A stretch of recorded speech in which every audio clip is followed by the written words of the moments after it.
Assalamualaikum warahmatullahi wabarakatuh. Alhamdulillah alladzi akramana bihubbil ulama'i wa mujalasatil ulama'i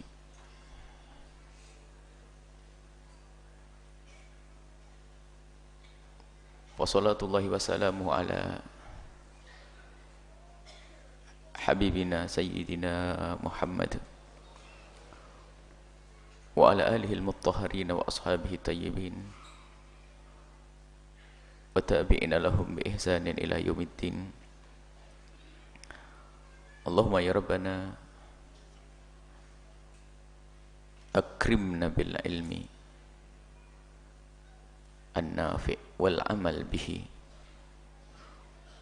wa akrimna ya Rabbana bil julusi ila ahli al-ilmi wal istifadati minhum wa akrimna ya Rabbana bi mahabbatihim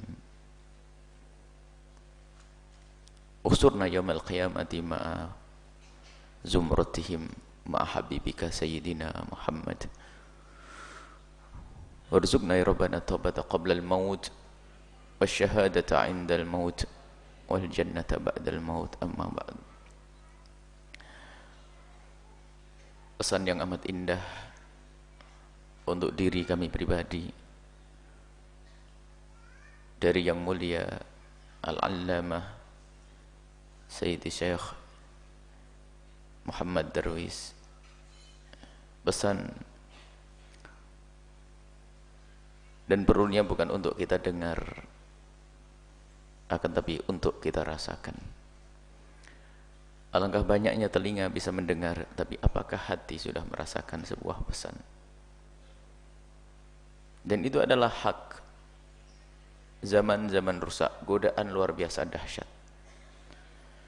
Kesesatan akhlak, kesesatan akidah berada di mana-mana. Merusak keluarga kita, keluarga ahli iman.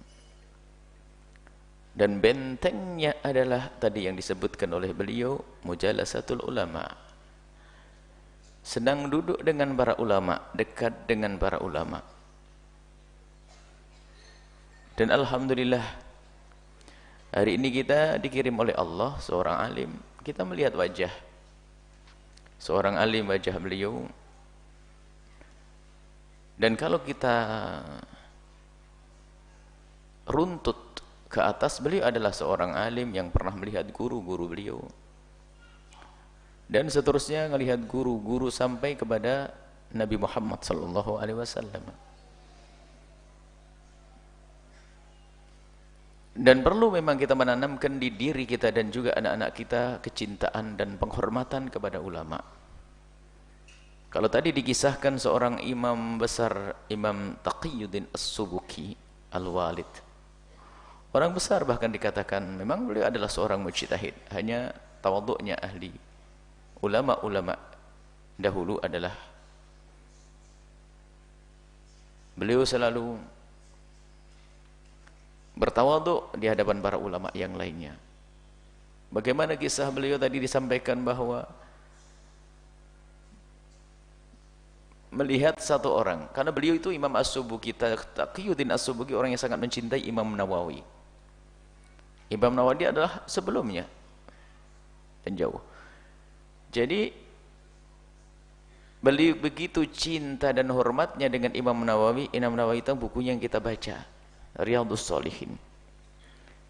Bayangkan gimana tingkat penghormatan dan kecintaan gara-gara dengar satu orang awam, orang biasa, bukan simbol ilmu, orang biasa, cuman dia pernah bercerita, dengar bahasanya, aku suatu ketika pernah tanya kepada Imam Nawawi. Bayangkan, di saat seperti itu Imam Taqiyuddin As-Subuki hatinya yang tergerak, hatinya yang mendengar sebelum telinganya. Orang ini pernah bertanya. Kalau pernah bertanya berarti pernah adep-adepan dong, pernah melihat wajah Imam Nawawi dong. Langsung hatinya yang mendengar sebelum telinganya. berbalik menghadap kepada orang tersebut. Kalau begitu aku tidak layak naik kendaraan ini, sementara dia ada di bawah. Penghormatannya seperti itu. Akhirnya beliau turun dan orang itu dinaikkan. Karena apa? Gara-gara dia pernah melihat wajahnya Imam An-Nawawi. Begitulah makna kecintaan kepada para ulama. Harus kita bangun di anak-anak kita. Sekarang zaman-zaman rusak, kadang anak tidak pernah dikenalkan kepada ulama. Tidak dikenalkan kepada ulama, tidak diajari untuk hormat kepada ulama. Kalau zaman dulu kita masih ingat bagaimana kita diajari oleh orang tua kita, kalau ada kiai datang, ulama datang, habib misalnya, kita diupayakan untuk bisa datang bersalaman, mencium tangan, kemudian kalau ada makanannya sisanya, keberkahan dan macam-macam. Ditanamkan kalau kita hari raya pun harus kedatang para ulama lebih dahulu. Kalau mau ujian kita minta doa, pak dikit-dikit sakit pun minta doa. Ini sudah mulai luntur dan mulai hilang. Bersama hilangnya kebiasaan ini berarti hilangnya makna kecintaan kepada ulama. Alhamdulillah hari ini kita diingatkan. Cinta kepada ulama. Nah, ini penting sekali. Duduk dengan para ulama adalah benteng bagi kita semuanya. Dan semoga Allah memudahkan kita untuk selalu bertemu dengan ulama-ulama. Dan lebih khusus lagi ulama yang dimaksud adalah tadi disebutkan dalam muqaddimah yang beliau sampaikan adalah haitsuma kunta, dimanapun engkau berada, maka fajalisil faqiha, duduklah engkau dengan orang faqih, alim yang ngerti ilmu syariat halal haram. Bukan yang hanya bisa ngomong, tapi harus ngerti halal haram dan ngerti mengarahkan dirimu kemana. Bukan ngomong saja. Sebab kalau hanya berbicara itu belum tentu akan, tapi yang faqih artinya memang alhamdulillah kita datangi. Beliau adalah seorang faqih. Dan ulama-ulama Masya Allah banyak alhamdulillah. Hanya yang harus diperhatikan di situ makna faqihan, artinya yang ngerti yang kamu lakukan itu halal dan yang kamu lakukan itu haram, sehingga kalau kita melakukan kesalahan diingatkan. Kalau dia adalah seorang faqih, guru tersebut, alim tersebut, ini loh faqih, ini penting. Orang yang punya ilmu, yang mengajarkan kepada kita mana yang halal dan mana yang haram. Karena apa? Langkah, perilaku, perjalanan hidup kita ini antara halal dan haram, antara halal dan haram. Kalau tidak halal masuk bab haram, kalau tidak halal masuk bab haram. Sehingga kalau tidak punya ilmu maka sangat berbahaya, bisa jadi kita terjerumus di dalam keharaman tanpa kita sadari. Maka perlu sekali belajar dan bersyukurlah kepada Allah, kata beliau tadi, kita masih dimudahkan untuk bisa duduk di majelis-majelis ilmu. Ini tanda kita dicintai oleh Allah, dipilih oleh Allah, dan datanglah dengan hati. Tidak cukup kita datang dengan jasad kita, datanglah dengan hati. Bahwasanya kita di sini untuk menuntut ilmu. Dan kami ingatkan di beberapa tempat bahwasanya mulianya majelis ini bukan karena seorang guru atau seorang ustadz yang mengajar, akan tapi kebersamaan kita kumpul di tempat inilah yang menjadi tempat ini mulia juga.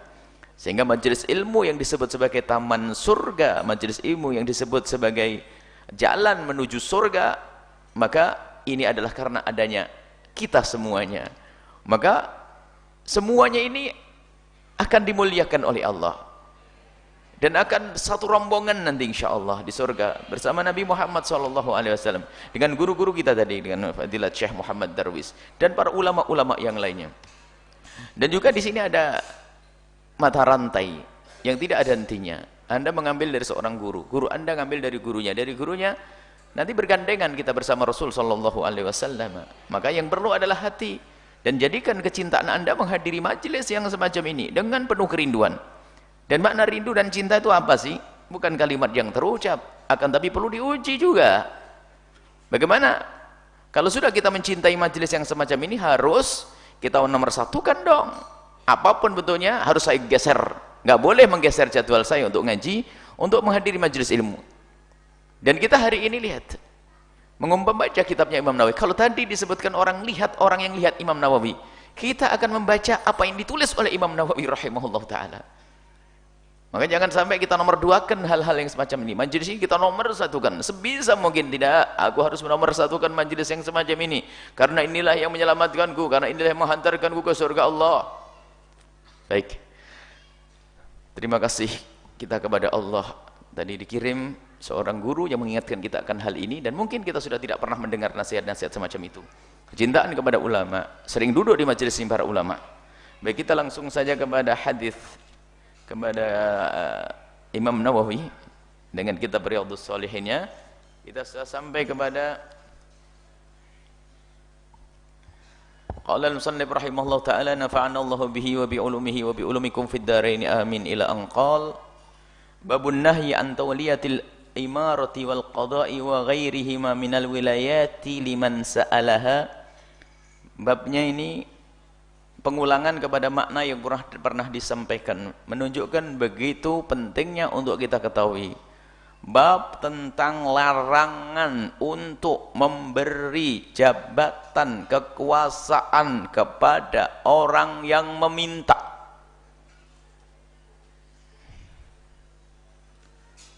Au harisa 'alaiha, atau orang itu memang tidak minta tapi bisa membaca, mungkin kita bisa merasa kalau dia itu tamak, rindu untuk mendapatkan jabatan, fa'arrada biha, sehingga perilakunya itu ya mengarah ke sana. Biarpun tidak diucapkan tapi secara tersirat kita bisa membaca kalau dia itu menginginkan jabatan. Cinta pangkat. Kalau ada tanda-tanda saja loh ya, minta terang-terangan, atau ada tanda-tanda saja dia senang jabatan, nggak boleh kita ngasih. Karena orang tersebut dikatakan oleh para syurah hadis, ya, kalau yang minta ini pasti yang dimaksud adalah untuk kepentingan dirinya sendiri, bukan untuk umat. Jangan kau kasih.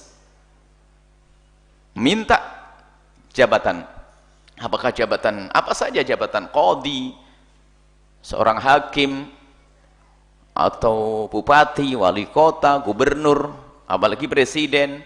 Pokoknya kalau minta jangan dikasih.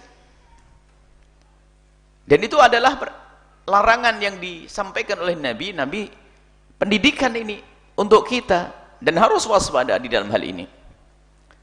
Wa Nabi Musa al-Asy'ari, nanti diriwayatkan oleh dari Sayyidina Nabi Musa al-Asy'ari radhiyallahu taala anhu, qala dakhaltu 'ala an-nabi, suatu ketika aku masuk ke tempatnya Nabi berada, ke tempat yang Nabi ada di situ.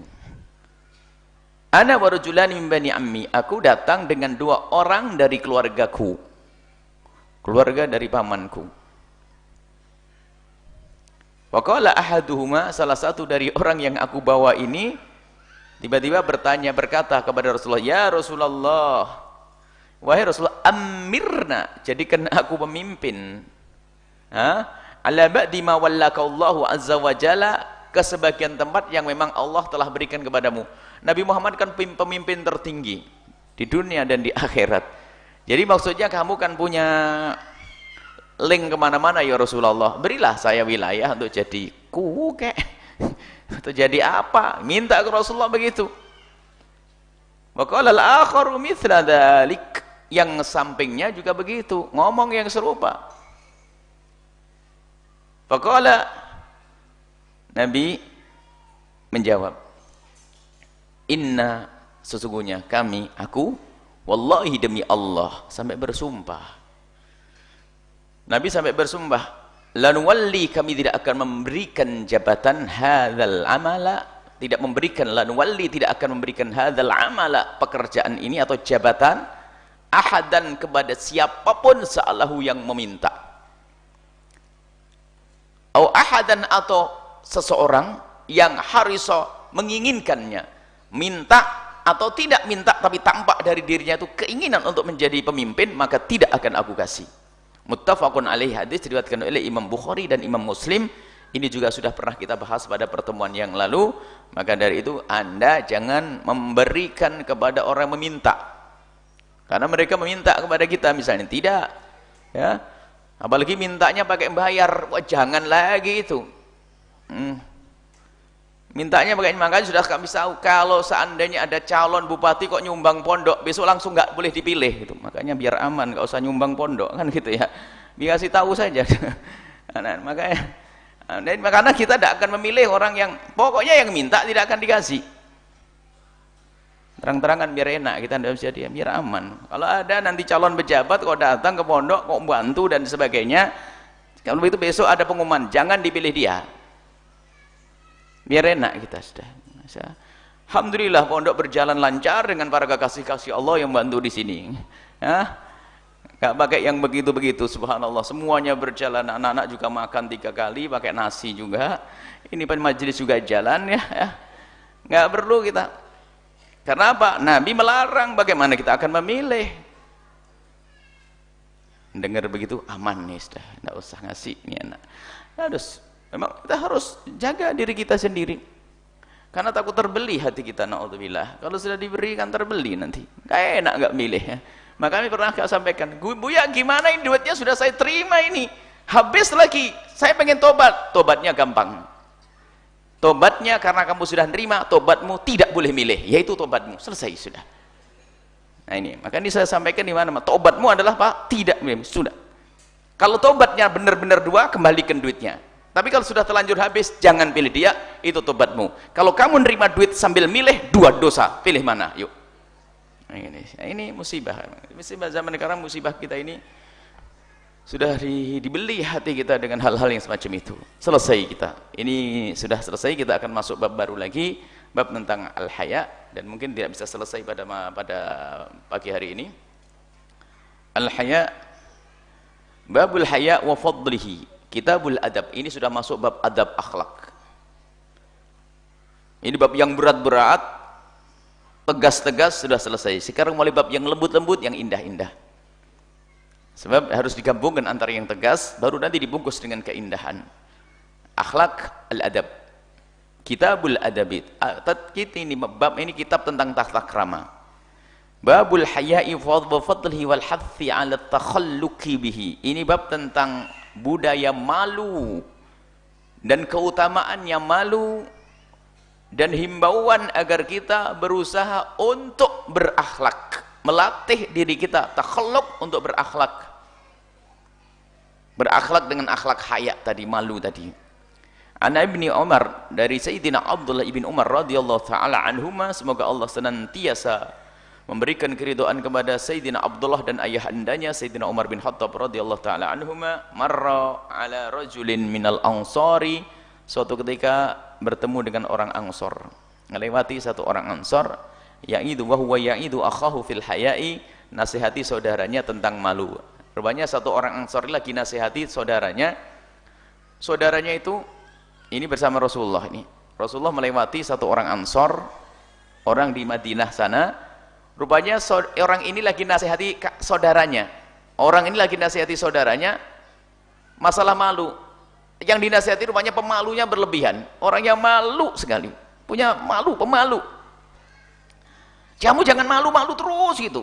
Malu, semuanya malu. Ini malu, ini malu. Kamu nggak bisa ngapa-ngapain nanti mulai malu. Nah itu. Akhirnya apa? Nabi mengatakan, dakhu, ya, biarkan orang itu dengan malunya. Rasa malu itu biarkan. Fa innal haya'a minal iman, sebab rasa malu adalah termasuk daripada keimanan. Nah ini malu. Wa Imran ibn Husain, dari Sayyidina Imran ibn Husain radhiyallahu taala anhuma, semoga Allah senantiasa memberikan keridhaan kepada beliau berdua. Qala Rasulullah sallallahu alaihi wasallam, Nabi Muhammad Rasulullah bersabda, al haya'u, rasa malu itu la ya'ti, tidak akan datang kepada seseorang illa bi khairin, kecuali membawa kebaikan. Tidak ada rasa malu yang dititipkan oleh Allah ke hati seseorang kecuali akan membawa kebaikan. Muttafaqun alaih, hadis ini diriwayatkan oleh Imam Bukhari dan Imam Muslim. Fi riwayatin li Muslimin, dan khusus riwayat dari Imam Muslim, nasnya begini, tagnya bunyinya, al haya'u khairun kulluh, rasa malu ini adalah mencakup segala bentuk kebaikan. Au qala al haya'u kulluhu khair, rasa malu ini kebaikan semuanya. Rasa malu adalah baik. Nanti akan kita jelaskan bagaimana rasa malu yang sesungguhnya, supaya orang tidak salah malu. Wa Nabi Hurairah, dari Imam Abi Hurairah radhiyallahu ta'ala anhu, diriwayatkan dari Imam Abu Hurairah radhiyallahu ta'ala anhu, anna Rasulullah, sesungguhnya Rasulullah sallallahu alaihi wasallam qala, bersabda, al imanu bid'un wa sab'una, iman itu ada beberapa cabang, 70 lebih cabang-cabang keimanan. Bid'un wa sittuna syu'bah, atau 60 lebih, pokoknya ada cabang-cabang keimanan. Fa afdaluha, paling agungnya adalah qaulu la ilaha illallah, mengucapkan la ilaha illallah adalah cabang keimanan. Jadi ada pohon keimanan, ada cabang-cabangnya. Di situ ada la ilaha illallah, ada macam-macam kebaikan-kebaikan. Paling agungnya adalah la ilaha illallah wa adnaha, dan yang paling kecil, bukan paling rendah, paling kecil tapi iman, paling adna, paling kecil, paling ringannya adalah imatatul adza anit tariqi, mengambil kotoran yang ada di jalan. Kotoran itu yang mengganggu orang muslim yang berlalu, apakah itu duri atau batu sandungan, pokoknya batu yang membuat apa, macam-macam, apa sampah. Ini adalah termasuk cabang keimanan. Wal haya'u syu'batun minal iman, termasuk rasa malu adalah cabang-cabang keimanan, bagian daripada keimanan. Ayo kita amalkan ini yang ringan-ringan. Makanya jangan sampai dimanapun kita berada meninggalkan sampah. Mestinya kita yang memungut sampah, biarpun kita bukan buang sampah, paling tidak saya dapat pahala deh. Maka para ulama mengatakan di saat kita memungut sampah atau menyingkirkan duri itu, agar kita mengumpulkan paling agungnya cabang keimanan dengan paling ringannya cabang keimanan, sambil memungut sampah atau menyingkirkan duri kita mengucapkan la ilaha illallah. Ini sambil memungut ucapkan la ilaha illallah. Lakukan itu semuanya. Lah kalau suka membuang sampah sembarangan nih, wah ini nggak ngerti cabang keimanan. Kalau kemarin mah boleh-boleh saja dimaafin. Nah, sekarang sudah mengaji ya jangan, dimanapun kalau kita melihat dan mungkin kita untuk mengambil. Sampai ada sebagian orang yang sungguh karena pengen imannya sempurna, dia selalu bawa plastik kresek di sakunya. Kalau ada sesuatu, pokoknya saya dalam perjalanan harus mengambil. Sampai dibatasi, tidak boleh kurang dari 21 sampah. Jadi saya pulang, pokoknya ngambil, harus. Ini coba, kita harus begitu. Jangan mentang-mentang bukan sampah saya. Sekarang sampahku saja berserakan, ini kan nggak boleh. Jadi ini termasuk pendidikan dari Nabi SAW, dan Nabi mengajarkan keindahan, kebersihan. Bukan urusan sampah, duri, batu sandungan, pokoknya. Kita perlu kepekaan yang demikian ini. Dan ini kepekaan ini kadang-kadang tidak ada hubungannya dengan orang itu punya ilmu atau tidak. Kalau ilmu hanya di otak saja nggak nyambung. Kita terharu suatu ketika melihat satu anak, kita naik kendaraan. Ada anak naik mobil, tiba-tiba ada anak naik motor. Modelnya sebenarnya model bukan santri. Hanya gara-gara ada kayu menghalang itu, tiba-tiba dia berhenti begitu. Kita masih kejauhan. Kenapa dia? Rupanya hanya menyingkirkan begitu. Subhanallah. Ini adalah orang yang berbuat taufik. Kayu melintang di jalan. Karena bisa saja kalau kayu ini ketabrak sebelahnya bisa naik begini lalu kena, disingkirin. Tapi coba berapa kali kita cuek dengan yang demikian itu? Kita harus banyak tobat. Cabang iman kita banyak yang patah. Cabang iman kita banyak yang runtuh kita ini. Nggak peduli dengan urusan sampah, nggak peduli dengan urusan batu sandungan, tidak berurusan dengan duri-duri. Kadang-kadang makan pun buang sampah, apalagi kulit pisang. Kelihatannya si kulit pisang dosanya bisa gede. Kulit pisang kita taruh pinggir jalan, orang kepleset, jatuh, ketabrak mobil, mati. Ini kamu yang buang pisau kulit sampah tadi. Jangan main-main, maka harus hati-hati. Imatatul adza. Kelanjutannya adalah apa? Wal haya'u, rasa malu. Al bid'u bi kasril ya'i wa yajuzu fathuha. Al bid'u atau bat'u. Ya, karena 3 sampai minat 3 ila 10. Kalau saya ada al bid'u 60 lebih, antara 3 dengan sampai 10. 63, 64, 65. Jadi cabang keimanan ada 60 atau 70 lebih. Wa syu'batu al-qit'ah al-khaslatu wal khaslatu. Ini ya sepotong. Jadi iman itu adalah macam-macam, banyak, ada potong-potongan keimanan. Maksudnya ada cabang-cabangnya begitu. Ini ada cabang yang paling gede, ada cabang-cabang yang biasa. Termasuk yang paling kecil adalah mengambil. Tapi cabang iman, kalau sudah namanya iman, mahal, gede. Maksudnya begini loh. Emas paling kecil ya, emas ya, tetap emas kan gitu. Jadi kalau kerikil paling gede gunung ya, kerikil paling gede batu ya, tetap batu. Tapi emas yang paling kecil adalah misalnya segede ini paling kecil ya, kan sudah gede. Apalagi ini bukan emas lagi, iman. Kalau sudah dikatakan paling kecilnya dalam keimanan, bukan kecil lagi karena iman. Maka jangan meremehkan hanya gara-gara paling kecilnya iman. Ya kecil loh, ini iman loh, paling kecilnya emas gitu loh, paling kecilnya permata kayak gitu. Lebih dari emas, intan dan permata itu. Wal imatatu al-izala, imatah itu menghilangkan atau menyingkirkan tadi duri-duri atau kotoran. Wal adza, sesuatu yang menyakit, mayudzi, segala yang menyakitkan, membuat kehajarin, batu, syaukin, duri, tin, lumpur-lumpur licin, ramad, abu-abu yang bakal mengepul lalu mengganggu pernafasan, qadharin, atau kotoran-kotoran yang bisa menjadikan orang terkena najis dan sebagainya. Warhawidzalika. Ini termasuk cabang keimanan. Hadis yang terakhir baru nanti kita akan jelaskan tentang haya. Wa Nabi Sa'id Al-Khudri, dari Imam Abi Sa'id Al-Khudri radhiyallahu taala anhu, qala, beliau berkata, karena Rasulullah sallallahu alaihi wasallam asyadda hayaan minal 'adhra'i fi khidriha. Nabi itu punya rasa malu sangat tinggi, melebihi daripada malunya seorang gadis solehah, gadis di tempat persembunyiannya. Ini dikatakan tempat persembunyiannya kan tidak perlu malu, bukan gitu. Gadis yang nggak pernah urusan dengan laki-laki, gadis yang istimewa deh, anak yang selalu dipingit, tak taunya apa, dinikahkan dengan seorang laki-laki. Kalau ketemu pertama malunya kayak apa itu?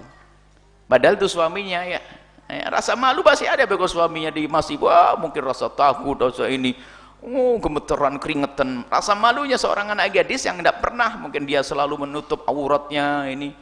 Jadi biarpun dia sudah suaminya, dia merasa karena sebelah lama ini belum jadi suamiku, maka dia punya rasa malu tinggi. Dan Nabi itu lebih malu daripada orang yang seperti itu. Fa idza ra'a syai'an yakrahuhu, kalau Nabi melihat sesuatu yang Nabi tidak suka, arafnahu fi wajhi, kami bisa melihat dari wajahnya.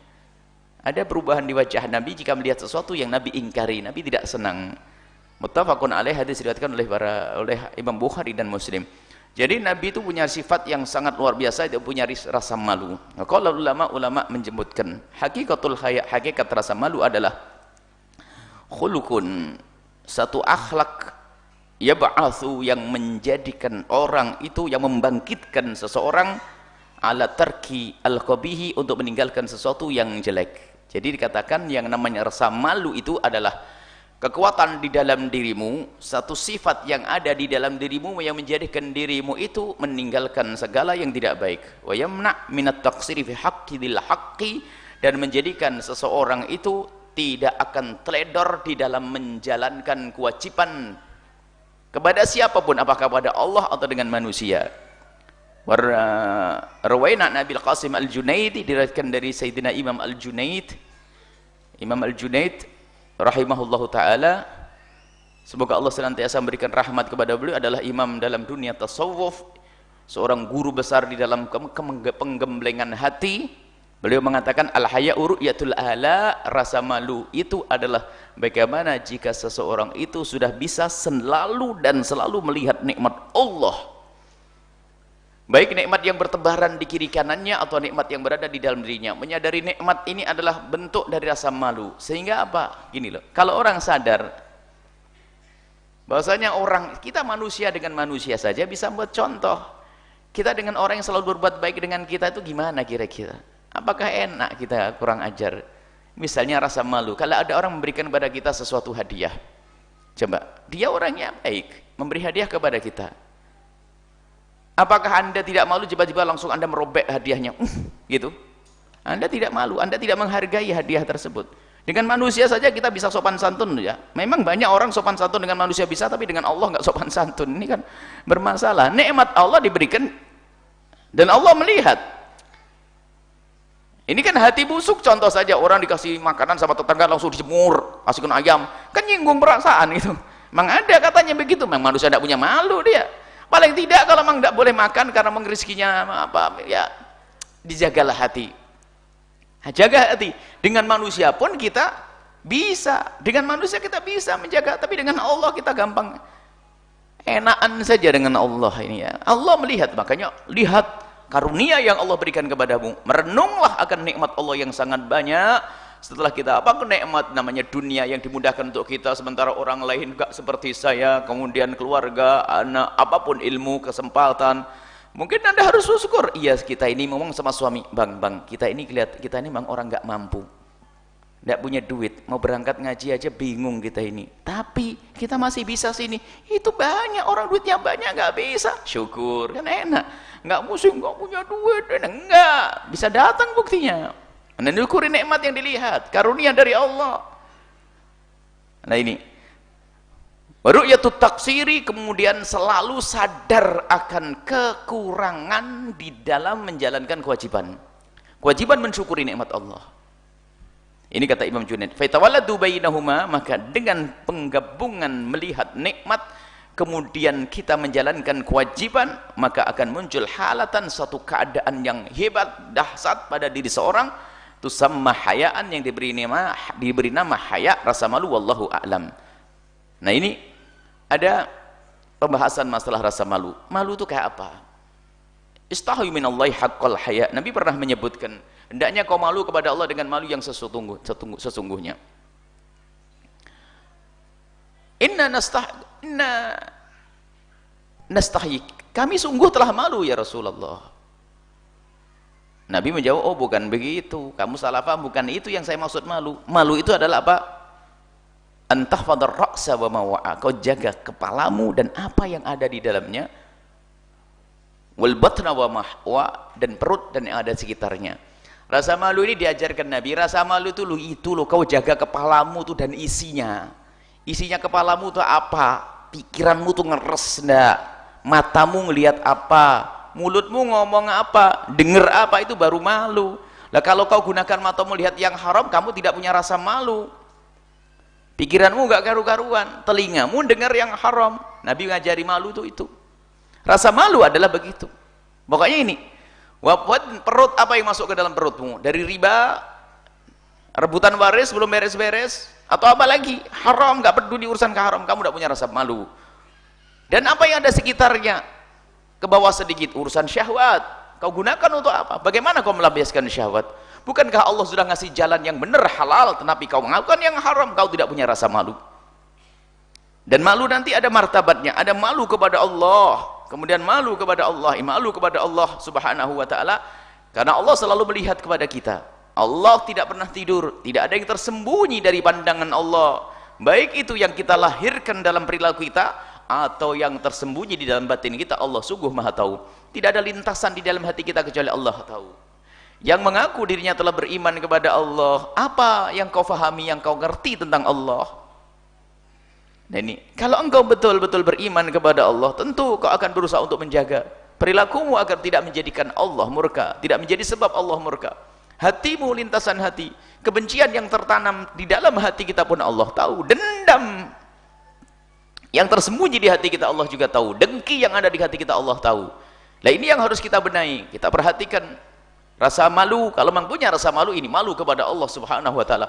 Dimanapun engkau berada, Allah akan melihatmu. Tidak ada tempat yang bisa engkau jadikan untuk sembunyi, kecuali apa? Kau bersembunyi dari dosa-dosa itu dengan cara kau berikan dosa itu kepada Allah dengan memohon ampun, minta maaf, beres, hilang nanti dosa itu.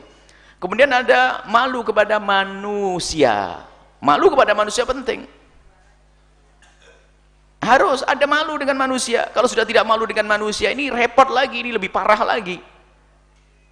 Kullu ummati mu'afa, umatku itu aman-aman saja, illal mujahirin, kecuali mereka itu yang terang-terangan melakukan keharaman. Kalau ada orang melakukan haram tapi diam lalu ngadu kepada Allah minta ampun, beres, akan diampuni. Tapi ada seorang hamba yang tidak pernah punya rasa malu, bahkan mungkin naudzubillah, karena dia adalah kelasnya kelas makhluk terhinakan dan terkutuk, kelas iblis, kelas syaitan. Siapa dia? Kalau melakukan kemaksiatan dia sering cerita kepada orang lain. Bingung, dalam riwayat al-mujahiruna bizina, orang terang-terangan dalam zina, tapi secara umum adalah dosa. Bagaimana dikatakan dia itu orang terang-terangan dalam bermaksiat? Dia melakukan kemaksiatan di malam hari, tidak ada orang yang tahu, esok harinya cerita, berbangga. Makanya kalau kita punya kawan sudah tidak malu bercerita maksiat, berarti kita telah salah pilih kawan. Atau Anda misalnya ada di antara kita sudah tidak malu lagi menceritakan tentang aibnya. Bahkan mungkin, mohon maaf ya, ini kawan itu penting sekali. Mungkin seseorang tidak akan mudah melakukan kemaksiatan jika dia sendiri. Karena apa? Khawatir kalau kawannya tahu. Tapi kalau sudah sama-sama tahu, aku sudah tahu dirimu, kamu tahu diriku, bebas nih mau kemana saja. Kan kita satu madhab. Madhab kita kan sama dengan iblis. Yuk kita nonton bareng yang haram ini, melakukan haram, sudah nggak malu lagi. Ini berbahaya. Maka rasa malu ini perlu dibangun. Rasa malu ini adalah rasa takut dihukum Allah melakukan pelanggaran. Ada rasa malu yang palsu, diisyaratkan oleh Nabi. Ada rasa malu yang palsu, yang tadi diisyaratkan, bukan itu malu. Ada rasa malu yang palsu, itu adalah sebetulnya kesombongan yang tersembunyi yang dibungkus dengan kalimat malu. gengsi pakai mobil ya, lama, gengsi pakai motor kuno, gengsi pakai kerudung lecek, gengsi. Kalau malu tuh lo pakai celana pendek itu malu, itu baru malu. Kalau pakai kerudung lecek saja ya nggak usah malu, menutup aurat kok, itu sombong. Makanya gengsi itu kan sebenarnya bahasanya kayak malu. Gengsi dong, norak lu, kampungan. Nah ini kan suara iblis itu. Suara iblis itu malu, bukan itu yang mau saya malu, itu sombong yang tersembunyi. Jadi gengsi enggak, tak boleh gengsi. Saya tidak boleh malu kalau aku melakukan yang haram, malu kalau aku melanggar Allah, malu kalau aku melakukan dosa, malu itu. Dan gabungan antara malu kepada Allah, malu dengan manusia, ini penting. Kalau sudah tidak malu dengan manusia, habis lagi. Maka terang-terangan, tidak malu dengan manusia, sudah. Sehingga ada orang yang sudah tidak malu dengan manusia. Na'udzubillah. Semoga Allah memberikan hidayah kepada siapapun yang diuji dengan hilangnya rasa malu. Banyak wanita-wanita kita diisyaratkan para ulama pada zaman itu, zaman pensyarah hadis-hadis ini, wanita sudah tidak punya rasa malu. Kemudian dikatakan oleh ulama takhir, sampai hari ini pun juga wanita tidak punya rasa malu. Dia menampakkan auratnya di depan manusia, lekuk-lekuk tubuhnya di depan manusia, tidak pernah rasa malu. Hilang rasa malu, bahkan mungkin bangga di saat diperhatikan oleh seseorang. Tidak pandang siapapun dia. Bahkan mungkin begitu dia tidak malunya, orang lihat pun malu lihat dia. Mulai dandan yang enak, ditiru orang mana, gara-gara pergi kemana pulang sudah berubah, dandannya begitu. Orang sekampung malu juga. Lihat dia, cuman begitu tinggi tingkat pelanggarannya sampai sudah tidak malu lagi. Kita mohon petunjuk, semoga Allah berikan kepada beliau ini petunjuk. Jangan sampai terus dalam kehinaan. Termasuk di antara naudzubillah ada wanita-wanita yang biasa untuk menjual diri, tidak malu lagi. Siapapun laki-laki yang berlalu dia lambaikan tangan untuk memanggilnya, sudah tidak ada rasa malu lagi. Sesuatu yang harusnya tersembunyi seolah-olah ditempelkan di jidatnya. Ini loh aku, ini loh aku. Lihat, hilangnya rasa malu berbahaya. Apalagi jika hilang rasa malu ini dicabut dari seorang muslimah mukminah, maka alangkah banyaknya kehinaan yang dilakukan. Maka malu ini adalah benteng. Dikatakan al-haya'u khair kulluh. Nama rasa malu ada mengundang kebaikan. Maka ayo kita ukur diri kita sejauh mana rasa malu kita di saat kita melakukan dosa kepada Allah. Allah melihat kita loh ya, manusia. Dan itulah hakikat nanti kalau orang sampai derajat sufi yang sesungguhnya itu, kata Abu Yazid Al-Bistami, seorang sufi ahli tasawuf yang sesungguhnya yang sampai kepada Allah ini adalah yaitu lahir dan batinnya ini sudah sama, enggak dengan manusia ini, bukan basa-basi, akhirnya bukan baik di depan orang lalu di saat sembunyi enggak benar, malu kepada manusia tapi tidak malu kepada Allah. Gabungan malu kepada Allah dan malu kepada manusia, lautifa biqalbihi amamal malak. Kalau seandainya hatinya dibuka di depan orang, enggak malu lagi. Karena apa? Antara lahir dan batinnya sama, bukan menjadi orang munafik. Ayo kita semuanya ini belajar rasa malu, enggak usah gengsi ya. Maka kami juga selalu menghimbau untuk biasakan dengan kesederhanaan. Enggak perlu gaya-gaya. Kalau memang harus diberi oleh Allah baju yang compang-camping, bukan dibuat-buat, ya pakailah. Kalau harus pakai sepeda ondel atau engkol, pakai. Bukankah itu karunia dari Allah? Kalau harus jalan kaki, alhamdulillah ada orang yang susah jalan kok. Ayo. Jadi ingat, gunakan apa yang Allah berikan ini untuk yang Allah ridhoi, jangan kita gunakan untuk bermaksiat. Maka dari itu harus waspada kita. Kadang rasa malu yang dianjurkan Nabi ini sudah berubah makna. Memang kadang bahasa kita ini suka merubah makna kok. Wong kuat iman saja urusan perjudian loh kadang-kadang. Rasa malu pun juga berubah. Contohnya kuat iman ini zaman dulu kan ada zaman apa? SD, SB ya, zaman dulu tuh angka ini. Suatu ketika datang kepada, enggak tahu orang gila. Memang banyak orang-orang kan datang orang gila tanya nomor, katanya orang gila kasih 89. Wes, kasih 89. Akhirnya datang ke tempat nomor 89 apa 98? 8998. 8 ngasihnya 89, cuman dia lupa. Akhirnya ngasih 98, keluar. Waduh, nggak bener, dasar kamu kurang kuat iman sih, lo kan? Iman katanya. Iman urusan judi. Ini bahasa kita ini gampang rusak ini. Kuat iman urusan perjudian. Jadi haya pun, rasa malu pun sering berubah. Sehingga dengan haya minal iman, haya minal iman. Yang malu termasuk bagian dari iman adalah malu melakukan kemaksiatan. Malu berdakwah, malu menyampaikan kebenaran, oh bukan iman. Itu adalah kemunduran, itu bukan malu. Dalam bahasa dakwah yang kami sampaikan, tawadhu yang tidak pada tempatnya. Anak muda pulang dari pesantren, suruh ngajar di pondok, suruh ngajar di masjid-masjid, katanya, aduh malu saya. Malu, kenapa? Nggak pantas seperti saya. Kayaknya si tawadhu, masih ada kiai sepuh. Loh, terus? Kalau ada kiai sepuh nggak boleh ngajar kamu. Iya. Nah, ini tawadhu yang tidak pada tempatnya, nggak maju-maju itu nanti. Tinggal izin kiai sepuh lalu ngisi pengajian kan beres. Kan doain kiai sepuh mati kan nggak boleh. Kan kurang ajar diam-diam nanti kapan matinya kiai sepuh nih. Ini malu yang salah juga itu. Kita doakan semua ke kiai sepuh panjang umur. Tinggal kita, kiai mohon maaf saya membantu gimana. Saya ngajar kecil-kecil di pojok masjid boleh. Ini malu itu sering berubah. Intinya rasa malu di sini adalah bagaimana kita merasa dilihat oleh Allah sehingga kita tidak melakukan kehinaan, menjadikan melakukan sesuatu yang menjadi Allah murka. Kemudian malu yang ketiga adalah malu kepada dirimu sendiri. Kalau orang sudah tidak, oh ini luar biasa pangkat tinggi. Kalau sudah tidak malu kepada dirinya sendiri tanpa dia sadar, dia telah merendahkan dirinya. Anda pun akan merasa terhina dengan santri atau orang dekat dengan Anda di saat melakukan pelanggaran kepada Anda di depan Anda.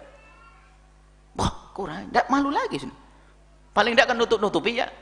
Melakukan pelanggaran terang-terangan di depan Anda. Jadi mungkin ada orang ya, Anda melakukan maksiat depan dia, sungkan. Ini agak sungkan. Ini blas gak sungkan. Lalu kenapa kok sama sekali gak sungkan? Rendah dia tingkatnya, ya enggak? Yang ini, alim. Saya sungkan. Ini agak derajat, agak sungkan. Yang ini, rendah dia. Ngapain sungkan-sungkan? Berarti kalau engkau tidak malu dengan dirimu sendiri, berarti engkau telah meletakkan dirimu di tempat yang paling rendah. Kamu tidak sungkan lagi dengan dirimu sendiri. Nah, ini kan, ini makna hayak malu. Dengan dirinya sendiri udah nggak malu, sudah berarti memang diriku rendah kok, ngapain saya malu dengan diriku sendiri. Makanya dia dengan kehinaan sudah sama, maka dia tidak perlu lagi berpikir tentang apakah ini kemuliaan atau bukan, karena dia hina. Makanya orang yang sudah tidak malu di derajat kehinaan yang luar biasa, dia akan melakukan apa saja, tidak ada yang menghalangi. Takut kepada Allah, malu kepada Allah juga enggak, malu kepada manusia enggak, malu dengan dirinya juga enggak, terus mau ngapain. Makanya melakukan keharaman baginya sangat mudah.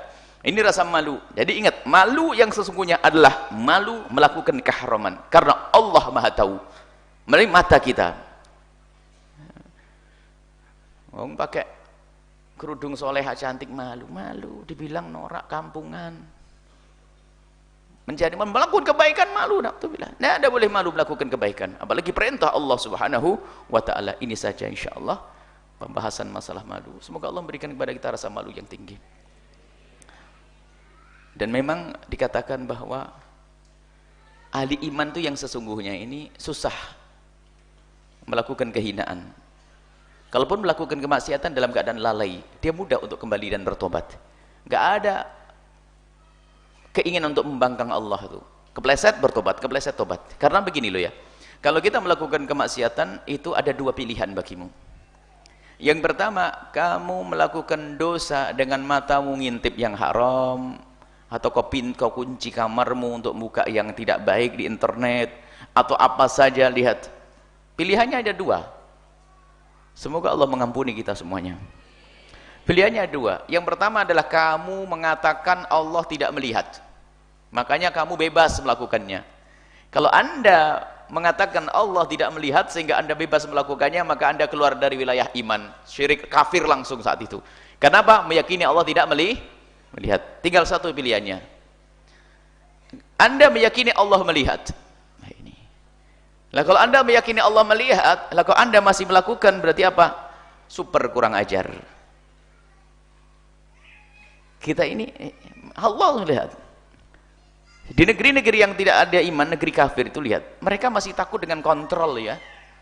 Mereka tidak mau mencuri karena ada CCTV yang nongol kelihatan kamera begitu. Biarpun itu kamera mati lumayan menakut-nakuti. Sementara Allah zat yang maha melihat, kenapa kita tidak takut kepada Allah? Ada CCTV ini mengambil, kelihatan nanti, ada CCTV, nggak bisa ngapa-ngapain. Bahkan hanya dikasih, mohon maaf para hadirin semuanya, tempat ini dilengkapi dengan CCTV di segala penjuru. Biarpun bohong, itu udah mikir CCTV.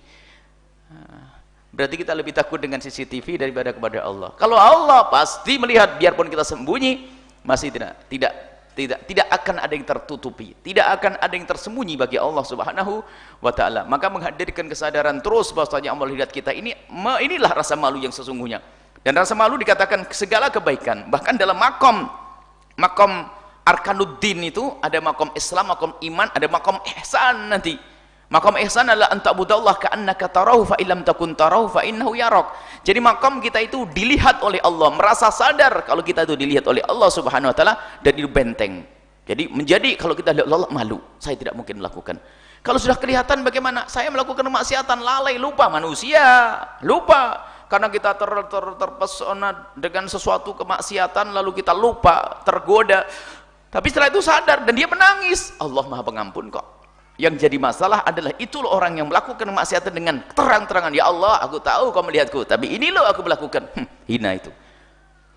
Tapi kalau kepleset Allah menyeru, banyak hamba kepleset, ayo, maka jangan sombong dengan dosa.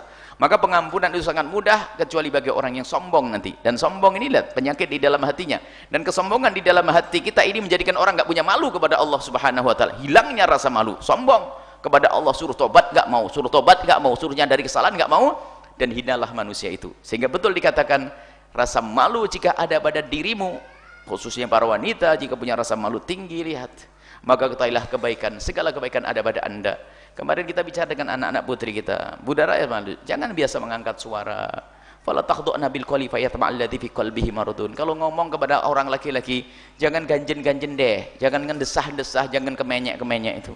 Bahkan ini kalau kemenyek, tahu ya, kemenyek itu bahasa istimewa, bahasa Jepang itu. Nggak paham orang Jawa Timur yang ngerti itu ya. Jadi kalau bicara ya jangan, tapi dengan suamimu super kemenyek boleh, super ganjen boleh dengan suami, dengan orang lain ngomong ya Masya Allah. Ini nggak boleh, menjadi haram kita mendengarnya. Biarpun semula mendengar suara perempuan, madhab kita Imam Syafi'i bukan aurat di saat suara wajar. Tapi kalau sudah suaminya disah-desahkan, diganjin-ganjinin, nggak boleh dengar kita, nggak boleh. Dan kita ingin tanamkan anak kita punya rasa malu. Jangan biasa mengangkat suara di depan kaum pria. Kemudian juga kalau pengen mengukur kemuliaanmu, wahai anak-anak putriku, teman, dan wanita, ibunda dan saudara-saudari, kalau anda sudah betul-betul merasa risih di saat dipandang oleh kaum pria, maka rasa malu ada pada anda. Anda risih kalau ada orang melihat, ngapain dia lihat saya, pengen lempar pakai sepatu, biarpun tidak dilempar beneran, pokoknya anda risih, sedih. Tapi na'udzubillah, katanya rajin ngaji, solehah, tahajudan, kalau lewat laki-laki pasti dibasah-basahin bibirnya kek, atau minyaknya langsung diambil, macam-macam, ya rendah itu perempuan, tidak ada nilainya, itu rendah. Perempuan harus punya wibawa, malu, punya rasa malu. Dilihat lagu laki-laki, ngapain dia merhatikan saja.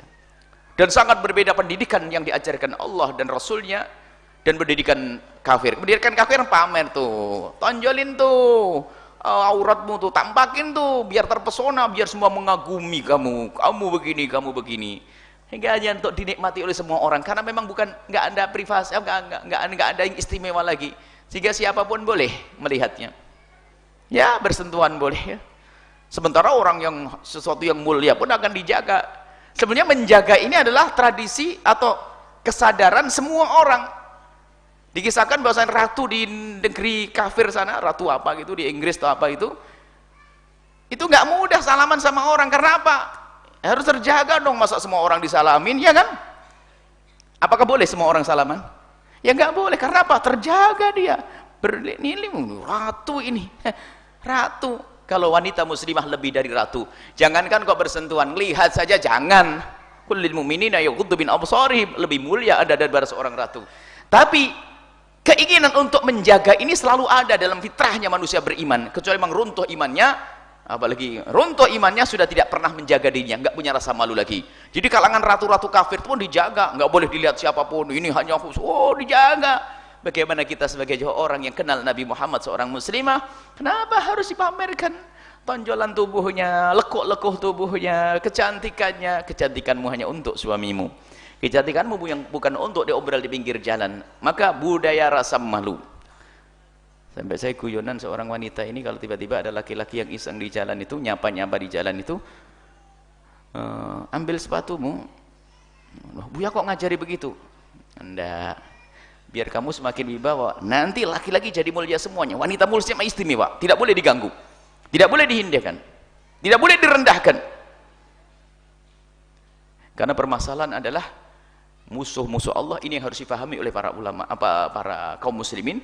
Musuh-musuh Allah kalau menghancurkan kaum muslimin dengan senjata, mereka tidak akan mampu. Dari masa ke masa mereka harus hengkang di saat bercokol di bumi pertiwi selama 350 tahun dengan segala kekuatan, dan kekayaan kita pun diambil. Artinya kita seolah-olah tidak punya kekuatan, tapi kekuatan iman. Mereka menjadi hengkang meninggalkan negeri kita. Akan tapi mereka sekarang sudah berpikir, dan itu ditulis oleh para ulama-ulama besar, termasuk diingat oleh Dr. Muhammad Said Ramadan Al-Buti dan lainnya. Mereka tidak mampu dengan senjata, maka cara yang paling jitu adalah merusak wanita kita, dijadikan wanita kita seperti mereka, tidak punya rasa malu, maka mereka akan hancur sendiri di dalamnya. Naudzubillah. Ini wanita kita, tolong dijaga. Anda punya anak putri, tanggung jawab di hadapan Allah. Anda punya istri, tanggung jawab di hadapan Allah. Musuh-musuh Allah akan menghancurkan umat Islam adalah dengan wanitanya.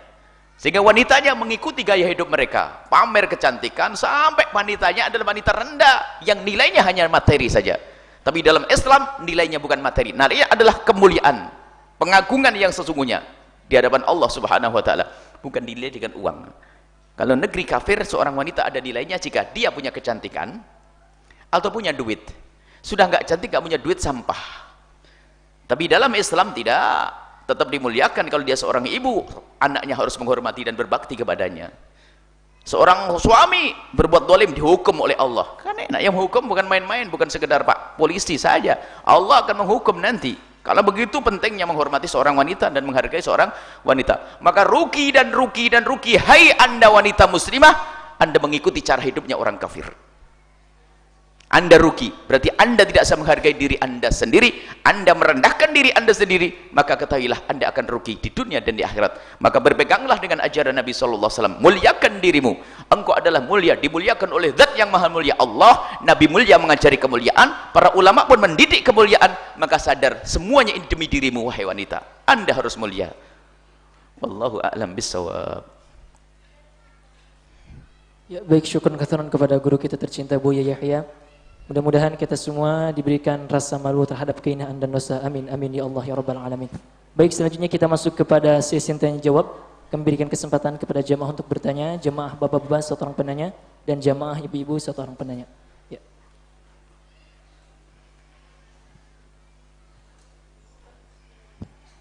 Bismillahirrahmanirrahim. Assalamualaikum warahmatullahi wabarakatuh. Waalaikumsalam. Mudah-mudahan Buya dalam keadaan sehat walafiat. Amin, amin, amin. Selalu mendapatkan perlindungan dan keselamatan dari Allah Subhanahu wa taala. Amin ya rabbal alamin. Buya yang saya hormati, jamaah yang berbahagia. Mengenai jual beli jabatan Buya dengan imbalan materi atau uang, sehingga pemimpin yang bersangkutan itu mengangkat dalam posisi tertentu, tidak melihat dia itu pendidikannya, tidak melihat dia sebagai senioritas, padahal yang diangkat itu orang yang masih junior, pendidikannya juga asal-asalan Buya. Sehingga masih banyak sebenarnya yang punya potensi. Akhirnya pemimpin yang bersangkutan itu bagaimana caranya untuk mengembalikan uang itu tadi. Kan ini sangat riskan begitu Buya. Seperti banyak kejadian di negara ini yang ketangkap tangan, seperti Bupati Klaten. Itu contoh saja Ibu ya. Contoh yang sekian persen lebih kecil lah begitu di negara ini. Nah, yang saya tanyakan, bagaimana pemimpin yang menjual belikan jabatan dengan materi tidak melihat dia itu pendidikannya dari mana, tidak melalui seleksi begitu ya, hanya melihat dengan materi atau uang saja. Saya rasa itu barangkali yang perlu saya sampaikan. Terima kasih, mohon maaf. Assalamualaikum warahmatullahi wabarakatuh. Ya, selanjutnya kami berikan kesempatan kepada jemaah ibu-ibu untuk bertanya. Ya. Jemaah ibu-ibu, kami persilakan.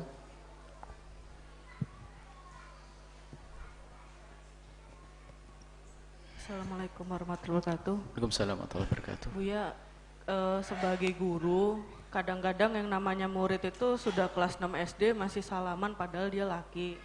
Terus kadang-kadang kita ada guru laki-laki ketika muridnya sudah SMA masih juga salaman, itu bagaimana Buya? Padahal kita sendiri pengen menjaga, kadang-kadang yang namanya murid refleks aja begitu salaman ya ramean salaman bareng begitu Buya. Mohon penjelasannya, terima kasih. Waalaikumsalam warahmatullahi wabarakatuh. Pertanyaan yang pertama adalah, mungkin seorang pejabat mengangkat pembantu-pembantu karena memberikan sokokan. Ar-rasi wal murtashi finnar, yang menyokok dan disokok tempatnya di neraka. Akan tapi ingat bahasanya, pintu maaf Allah sangat luas. Tobat, jawabannya sederhana. Kalau memang betul ada yang mendengar dari pejabat yang telah salah melakukan, kalau orang salah pilih itu adalah dimaafkan, tapi yang salah adalah yang salah dalam memilih. Ini problem besar. Kalau orang salah pilih, berusaha untuk memilih yang benar tapi salah, diampuni oleh Allah. Tapi kalau salah di dalam memilih, salah pilih beda dengan salah memilih. Salah memilih dosa besar di hadapan Allah. Memilihnya salah memilih. Baik. Jadi gini, kalau ada orang yang salah salah pilih, mohon maaf, salah pilih ini sudah berusaha, ya Allah saya berusaha untuk memilih dan sebagainya, tak taunya masih salah. Allah Maha Pengampun. Tapi kalau memilih yang salah ini nggak ada ampun, harus kecuali tobat. Kalau kita memilih sudah berusaha masih salah, lah Allah Maha Pengampun. Kita sudah berusaha dengan aturan yang diajarkan oleh agama kita, tapi masih salah. Kita sudah memilih, misalnya ada seorang pejabat ngambil bawahan, saya ambil yang soleh, yang ini tanda-tandanya dengan orang baik, dengan ini baik, kemudian baru saya pilih. Tak taunya naik, dia salah, nggak dosa kita. Karena apa? Kita sudah berusaha untuk memilih. Akan tapi kita memilih yang salah, ini besar hukumannya di hadapan Allah. Semua dosa yang dilakukan ditumpangkan kepada orang tersebut. Tapi kan Allah Maha Pengampun, Maha luas dengan tobatnya. Maka sederhana jawabannya, seperti engkau telah membuat kerusakan, maka buatlah kebaikan. Pertama adalah berhenti, jangan lakukan lagi itu. Berhenti, jangan lakukan itu semuanya. Baik. Yang kedua adalah semampumu untuk mengembalikan. Selagi bisa merombak. Selagi siap bisa merombak. Selagi saya masih punya jabatan, saya harus rombak sebisa mungkin. Caci maki orang mah enteng bagiku, karena saya ingin ridho Allah Subhanahu wa taala. Tapi aduh, jabatan saya pun juga dicapet, saya sudah hilang jabatan lagi, bagaimana? Baik, bumi Allah luas, seperti dulu kerjaanmu adalah mengangkat orang buat kerusakan, ayo sekarang berjuang untuk membuat orang baik. Maka masuk dalam media dakwah, bergabung dalam kemuliaan. Seperti dulu telah menjerumuskan berapa ratus orang, sekarang saya harus memasukkan dalam kebaikan ratusan orang. Ada pintu maaf. Jadi kami himbau kepada pejabat-pejabat yang terlanjur salah, tak taunya apa? Tobat nggak ada terlambat, biarpun tobatnya sudah turun. Saya pengen tuh tobatnya mereka di saat punya jabatan, biar gede pahalanya. Kalau ada pejabat yang salah-salah, tobatnya di saat punya jabatan istimewa. 2 tahun saya salah, saya 3 tahun pengen bener, lah kan lumayan. Tapi kalau sudah nggak punya jabatan, susah merubah. Tapi tetap pintu maaf dibuka, para pejabat misalnya. Pintu maaf dibuka. Seperti engkau dulu telah membuat kerusakan, maka ayo sekarang membuat kebaikan. Semampumu dong, sesuai dengan kekuatanmu. Kalau dulu kekuatanmu besar, kamu bisa melakukan yang besar, maka karena sekarang kekuatanmu kecil, lakukan semampumu. Dulu maksimal, sekarang maksimal. Dulu maksimal membuat kejahatan, sekarang maksimal membuat kemungkaran. Itu yang akan sekarang maksimal untuk menghentikan kemungkaran. Maka dengan begitu akan mudah diampuni oleh Allah Subhanahu wa taala. Jadi nggak ada kata jangan menutup pintu maaf. Allah Maha Pemaaf kok kita menutup pintu maaf ya. Kemudian pertanyaan yang kedua adalah, jika ada apa tadi? Masalah bersalaman. Begini loh ya, untuk dirimu sendiri sangat beda dengan menilai orang lain. Kita tidak boleh menilai orang lain. Ada orang mungkin karena wawasannya, kalau menilai orang lain beda. Kalau untuk diri Anda sendiri sangat mudah, lakukan untuk diri Anda sendiri. Kalau memang ada guru Anda dulu waktu di SMP di ini masih mengajak salaman, Anda orang yang berubah. Apalagi Anda ada di masyarakat Sunda, paling mudah. Gini itu orang sudah paham kok. Enggak usah repot. Set, ini makan mudah. Alhamdulillah orang Sunda ya. Ada Sunda itu kalau salaman gini tak sudah ngerti ini. Oh, berarti enggak usah pakai begini ya. Ya ini. Cuman kadang berlebihan lagi dengan laki gini juga. Masalah laki mau gini. Oh, gini ini. Kalau salaman laki dengan laki salaman yang benar, lebih kuat, lebih serius. Baik. Jadi, akan tapi untuk menilai orang lain tidak boleh kita menilai dengan kerendahan. Misalnya, wah, Ustadz gombal, jadi Ustadz masih salaman. Loh, kita kenapa ngerendahin orang? Mungkin dia di saat bersalaman juga termasuk orang yang menyesal, kita tidak tahu. Sebab kadang orang susah, kebiasaan di kampung. Akan tapi harus kita berusaha untuk merubah perlahan demi perlahan. Tahun ini saya kurangi deh. Perlahan, mungkin bertahun sampai 5 tahun mungkin selesai. Tapi harus ada target kita. Pokoknya nanti pada suatu ketika aku akan terbebas dari bersalaman. Itu ada target. Cuman melalui proses dong. Proses perlahan demi perlahan saya ngaji. Jadi kita bisa loh kalau nanti di sana pas sepupu saya ini, pasti saya salaman. Mending saya duduk agak jauh sendiri. Gimana, baik, sehat? Dulu yang begitu, yang gerapa, yang supel itu. Oh, Masya Allah, sehat. Nah itu. Jadi jangan astagfirullahaladzim. Apa itu?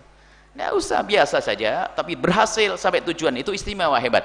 Untuk diri Anda sendiri, Anda harus memulai. Untuk menghindari daripada hal yang demikian itu. Tapi menilai orang lain jangan mudah. Menilai orang dengan nilai negatif jangan. Ketahuilah, tidak ada yang sempurna dalam menjalankan syariat. Dan kita tidak ngerti apa yang ada di dalam hatinya, Kak. Mungkin dia orang yang selalu menyesal. Apalagi kadang sudah mulai kurang ajar dia kepada kiai. Kiai apaan tuh masih salaman? Sudah mulai bermacam-macam kiai pun sudah diantemin semuanya. Karena biasa merendahkan orang kita. Kita tidak tahu istighfarnya kiai banyak, dan mungkin beliau juga menyesal di malam hari, kita tidak ngerti, dan mungkin banyak alasan. Akan tapi lihat, kesalahan secara lahir tetap kita anggap sebagai kesalahan, tidak boleh kita lakukan, iya. Tapi menilai orang lain tidak ada yang sempurna. Ada orang benar di sini, nggak benar sisi ini, nggak benar ini sisi ini. Dia rajin sholat, mungkin sholat apa, dia rajin puasa tapi sholatnya kurang khusyuk. Dia sholatnya khusyuk tapi kalau puasa matanya lihat sana sini. Dia ada kurang manusia. Tapi ingat, kita lihat ini untuk diri kita sendiri. Anda harus memulai dari diri Anda sendiri. Tanpa harus menuntut orang lain untuk melakukan yang itu, akan tapi menghimbau, memerintahkan, mengajak, ya. Kalau itu adalah di bawah wilayah kita. Termasuk dalam media macam ini adalah kita menyampaikan, siapapun yang mendengar. Dan ketahuilah, hati yang lembut, hati yang dipilih oleh Allah akan mudah untuk menerima. Dan kemudian kami sampaikan, jangan Anda sombong. Mungkin Anda termasuk orang yang biasa salaman. Yang penting jangan sombong dengan kebenaran. Allah akan berikan pertolongan kepada Anda. Problem besar adalah sombong dengan kebenaran. Repot. Wah, ini. Tapi ingat, di sisi lain jangan sekali-kali merendahkan seorang mukmin yang masih seperti itu. Misalnya bersalaman. Jangan gara-gara itu saja Anda rendahkan, naudzubillah. Tidak. Kita tidak boleh merendahkan. Subhanallah, ada dosa yang luar biasa lagi adalah dosa di dalam hati. Di dalam hati. Tapi jangan tertipu lagi, lagi-lagi ngurusi hati orang, ngurusi jasad saja nggak boleh, yang kelihatan kok.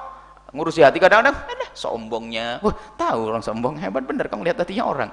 Ini memang penyakit luar biasa.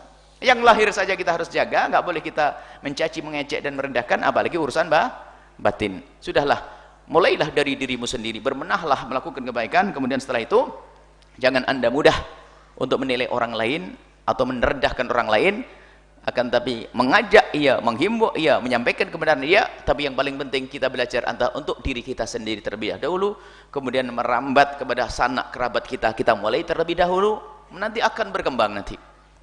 Hilangkan budaya merendahkan orang lain. Semoga Allah mengampuni kita semuanya. Ada yang meninggal, Haji siapa nih, Haji, dan juga beberapa ada yang laporan, banyak yang meninggal dunia, kita sebut namanya. Semoga Allah mengampuni beliau semuanya, dan semoga pahala yang ada di sini semuanya nyampe kepada beliau, diampuni oleh Allah Subhanahu Wa Taala. Al-Fatihah.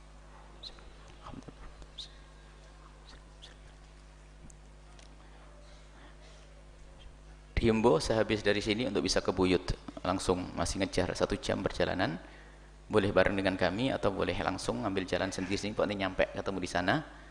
Insyaallah ke buyut, nanti Syekh Darwis Beliau juga akan menyampaikan di sana di Buyut Gunung Jati Al-Bahjah 2. Kemudian Majelis Muslimah Kuningan Sabtu 1 Jumadil Awal. Kemudian 29 Januari habis asar, itu khusus ibu-ibu. Kemudian jangan lupa untuk bergabung dengan BMT untuk kita besarkan program dakwah kita melalui dunia lembaga keuangan. Kemudian juga jangan lupa untuk bisa bergabung dalam kepanitiaan menjadi penyelenggara dakwah, untuk bisa bergabung untuk membantu. Intinya adalah ikatan hati yang selalu kami ingatkan, biarpun hanya 1.000-2.000 per bulan nanti akan didatangi. Biarpun Anda hidup di tengah hutan akan dicari nanti, maksudnya akan datangi. Jadi Anda nggak usah pusing gimana cara mengirimkan uangnya, nanti akan kita kirim tim untuk datang ke sana. Kalau Anda mengirim, alhamdulillah. Sebab yang paling penting dan yang paling inti adalah bagaimana Anda punya rutin sambung hati, biarpun 1.000, 2.000, 3.000.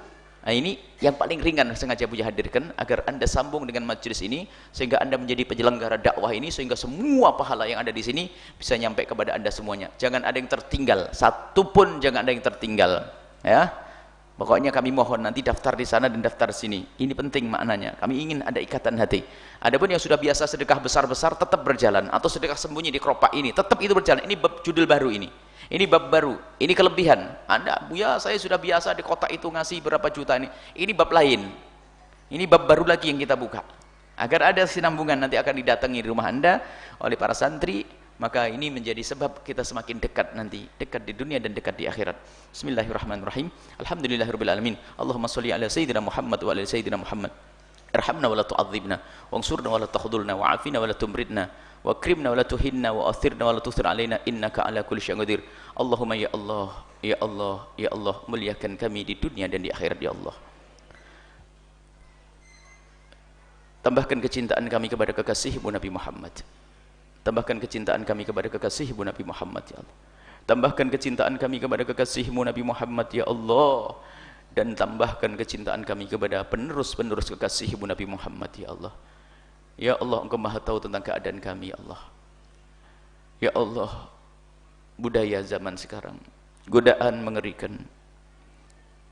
Dengan majunya teknologi ya Allah, kadang itu menjadi sebab kami jarang dekat dengan para ulama. Maka kami mohon jaga kami, jaga anak-anak kami, rindukan mereka kepada ulama-ulama kekasih-Mu Nabi Muhammad, dan jadikan kami semakin cinta kepada mereka, dan jadikan hati kami selalu menikmati di saat kami duduk dengan mereka ya Allah, dan kumpulkan kami dengan mereka di dunia dan juga di akhirat. Dan kami mohon ya Allah, berikan kepada kami rasa malu yang sesungguhnya, rasa malu seperti yang diinginkan oleh kekasih-Mu Nabi Muhammad, sehingga kami akan selalu malu melakukan kemaksiatan ya Allah, kami akan selalu melakukan kemungkaran ya Allah, kami akan selalu malu melakukan dosa ya Allah. Berikan kepada kami rasa malu kepadamu, rasa malu kepada kekasih-Mu Nabi Muhammad, dan rasa malu kepada sesama kami, dan rasa malu kepada diri kami sendiri Allah. Ya Allah, malu yang sesungguhnya ya Allah. Ya Allah, dan kami mohon ampuni dosa kami ya Allah. Sungguh alangkah malunya kami ya Allah di saat menghadap-Mu dengan dosa-dosa ya Allah. Ampuni, tutup dosa kami di dunia ya Allah sebelum Kau cabut nyawa kami ya Allah. Jangan sampai Kau tampakkan dosa-dosa kami nanti di padang mahsyar. Kami ingin di padang mahsyar tanpa membawa beban dosa itu ya Allah. Kami ingin di padang mahsyar tanpa membawa kesalahan-kesalahan kami ya Allah. Kami ingin ya Allah di padang mahsyar ya Allah tanpa membawa dosa ya Allah. Berat perjalanan di padang mahsyar kalau harus membawa dosa. Kami ingin meluncur seperti kilat bersama rombongan kekasih-Mu Nabi Muhammad. Maka kami mohon ampuni dosa kami. Jangan Kau sisakan sedikit pun dari dosa-dosa kami ya Allah. Sungguh Kau Maha tahu tentang keadaan kami semua ya Allah. Kami yang selalu banyak dosa. Sesaat kami melakukan keharaman dengan lidah kami, sesaat kami melakukan keharaman dengan mata kami ya Allah. Seolah-olah kami tidak meyakini Kau melihat kami, padahal kami juga yakin Kau melihat kami. Akan tapi begitulah kelemahan kami ya Allah. Bahkan kami sering melakukan satu dosa yang kami sadar dan tahu kalau itu dosa, tapi kami masih sering melakukannya. Maka kami mohon hentikan kami dari dosa itu ya Allah. Hentikan kami dari keharaman itu ya Allah. Engkau Maha tahu keadaan kami ya Allah, ampuni. Dan kami mohon ya Allah, tutup aib kami dari mata hamba-hamba-Mu ya Allah, dan tutup aib hamba-hamba-Mu dari mata kami, dan buka aib kami kami di mata kami agar kami mudah untuk tobat kepadamu, dan ampuni kami semua, ampuni orang tua kami dan guru-guru kami ya Allah. Berikan kepada kami segala kebaikan di dunia dan di akhirat, berikan kepada kami ketulusan dan keikhlasan, dan kami mohon ya Allah berikan kepada semua yang telah berjuang bersama kami ketulusan dan keikhlasan ya Allah, ketulusan dan keikhlasan ya Allah. Semua yang telah berjuang bersama kami berikan ketulusan keikhlasan, berikan kepada mereka segala kebaikan di dunia dan di akhirat untuk diri dan keluarga dan anak keturunan mereka. Engkau sungguh maha tahu ya Allah, Engkau sungguh maha tahu, dan sesuai janjimu Engkau akan berikan kebaikan kepada mereka, dan Engkau sungguh tidak pernah ingkar janji. Dan kami mohon kirimkan kepada kami orang tulus dan ikhlas ahli surgamu ya Allah, yang bisa berjuang bersama kami ya Allah, dan jadikan kami bersama mereka. Dan kami mohon jadikan kami hamba yang saling mencintai karenamu, hamba yang saling mencintai karenamu, saling mencintai karenamu ya Allah.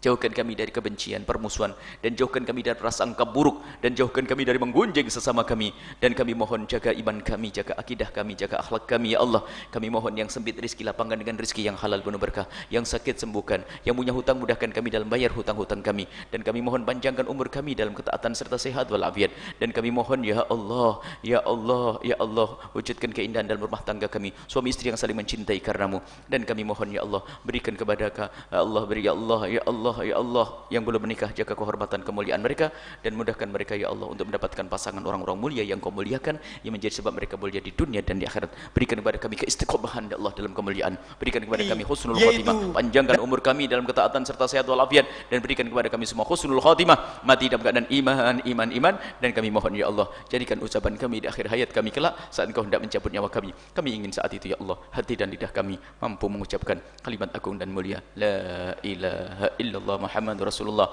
la ilaha illallah Muhammadur Rasulullah, la ilaha illallah Muhammadur Rasulullah sallallahu alaihi wasallam. Rabbana atina fid dunya hasanah wa fil akhirati hasanah wa qina adzabannar. Sallallahu ala sayyidina Muhammadin wa ala alihi washabihi wasallam. Alhamdulillahirabbil alamin. Al-Fatihah.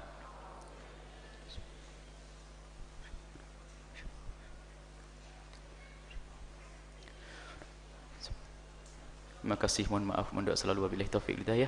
Wassalamualaikum warahmatullahi wabarakatuh.